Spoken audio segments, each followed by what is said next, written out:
Hi hello నమస్తే welcome to Aadya TV. ప్రస్తుతం మనతో పాటు సీనియర్ అనలిస్ట్ చింతా రాజశేఖర్ గారు ఉన్నారు. ఆయనతో మాట్లాడదాం. ఏపీకి సంబంధించి రాజకీయ పరిస్థితులు ఎలా ఉన్నాయి, ఇప్పుడు జరుగుతున్న చంద్రబాబు నాయుడు గారి రిమాండ్కి సంబంధించి కూడా మరిన్ని విశేషాలు అయితే తెలుసుకునే ప్రయత్నం చేద్దాం. నమస్తే సార్. నమస్తే. కానీ అంటే ఇప్పుడున్న పరిస్థితుల్లో నిజంగా ఇప్పుడు మన పవన్ కళ్యాణ్కి ఉన్న సంబంధాల ప్రకారం ఇది చేయలేడంటారా? అంటే ఇప్పుడు ఈ ప్రత్యేక హోదా కానీ ఇవన్నీ మాట్లాడలేదు. పవన్ కళ్యాణ్ బీజేపీతో ఎందుకు పొత్తు పెట్టుకున్నాడు? 3 రాజధానుల ప్రకటన రద్దు చేయించడానికి పెట్టుకున్నాడు. పవన్ కళ్యాణ్ ఏమో బీజేపీని వాడుకుందాం అనుకున్నాడు, బీజేపీ పవన్ కళ్యాణ్ వాడుకుందాం. ఈ 3 రాజధానులు కరెక్టేనా మీరు అనుకున్నట్టుగా? 3 రాజధానులు కరెక్టా కాదా అనేది మన నేనైతే చెప్పలేను. కానీ అమరావతిలో మాత్రం భారీ స్థాయిలో అవినీతి జరిగింది. 3 రాజధానులు కరెక్టా కాదా అది కోర్టులో ఉంది. కోర్టు ల్యాండ్ విషయంలో అంటారు లేకపోతే ఎట్లా? ల్యాండ్ విషయంలో ఏం చెప్తానంటే చిన్నగా చెప్తాను. నేను 2 ముక్కలు చెప్తాను, 2 నిమిషాలు. ఆంధ్రప్రదేశ్ కొత్తగా రాష్ట్రం ఏర్పడింది, కొత్తగా రాజధాని కట్టాలి. రాజధాని కట్టాలంటే దానికి భూమి కావాలి.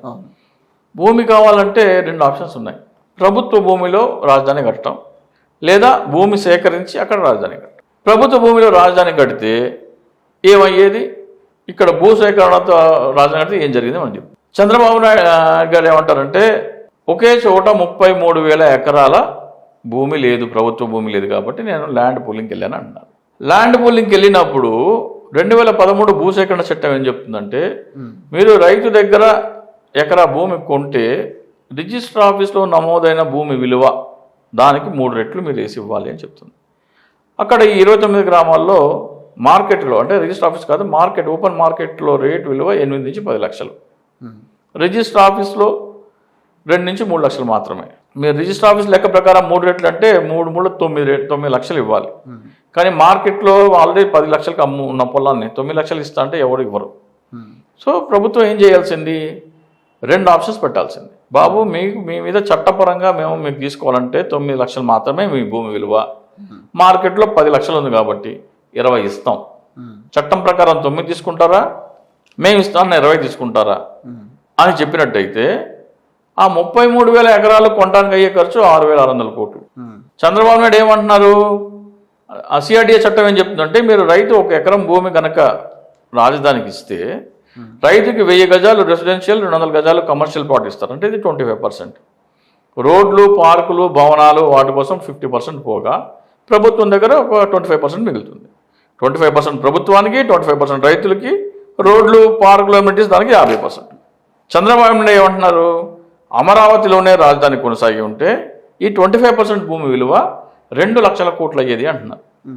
ప్రభుత్వం వాటా విలువ 25%, దాని విలువ 2 లక్షల కోట్లు అయితే రైతుల వాటా కూడా 25% కదా, దాని విలువ కూడా 2 లక్షల కోట్లే కదా. మీరు గనక ప్రభుత్వ భూమిలో రాజధాని కట్టినట్టయితే రైతులకు అంగుళం భూమి కూడా ఇవ్వాల్సిన పని లేదు కదా. ఈ 2 లక్షల కోట్లు ఎవరికి వచ్చేది? ప్రభుత్వ ఖజానాకు వచ్చేది. ఇప్పుడు ఎవరికి వెళ్తున్నాయి? రైతులకి వెళ్తున్నాయి. మీరు 6,600 కోట్లు పెట్టి ఆ రోజున కొనేసినట్టయితే, రైతులకి మార్కెట్ రేట్కి డబుల్ రేట్ ఇచ్చి కొన్నట్టయితే ఈ 6,600 కోట్లు పోను ఈ 2 లక్షల నుంచి 1,93,400 కోట్లు ప్రభుత్వ ఖజానాకు వచ్చాయి. ప్రభుత్వ ఖజానాకు రావాల్సిన 1,93,400 కోట్లు ఎవరికి వెళ్తున్నాయి? రైతులకి వెళ్తున్నాయి. ఇది అవినీతి ఎందుకు కాదు? ప్రభుత్వ ఖజానాకు రావాల్సిన డబ్బు 29,000 మంది రైతులకు పంచడం అవినీతి. కానీ ఇప్పుడు అధికార పార్టీ కూడా ఇప్పుడు ఇన్ని రాజధానులు పెడతానని 3 రాజధానులు పెడతా అన్నప్పుడు ఇదంతా కూడా డబల్ ఖర్చు అవుతుంది కదా మళ్ళీ. మీరు అది ఎక్కడ పెట్టాలి రాజధాని? అదే డిసైడ్ కావాలి కదా. అమరావతి అనేది ఒకటి ఫిక్స్ చేసుకున్న తర్వాత అక్కడ అవినీతి జరిగింది కదా. అమరావతిలో రాజధాని కడితే ప్రభుత్వ ఖజానాకి 1,93,400 కోట్లు నష్టం. సో అందుకని దాన్ని సార్ట్అవుట్ చేయండి ఫస్ట్. రాజధాని ఎక్కడ, ఎన్ని, తర్వాత సంగతి. అమరావతిలో 1,93,400 కోట్ల దోపిడీ జరుగుతుంది కాబట్టి అమరావతిలో రాజధాని ఉండడానికి వీల్లేదు. సో అందుకని ఇప్పుడు దాన్ని ఇప్పుడు స్టే ఆగింది. స్టే అది ఎవరు వాదించట్లేదు, నేను చెప్తున్నాను, నా లెక్క, నా అనాలిసిస్ అది. అమరావతిలో రాజధాని ఉండడానికి వీల్లేదు. Right. Thank you sir. Thank you.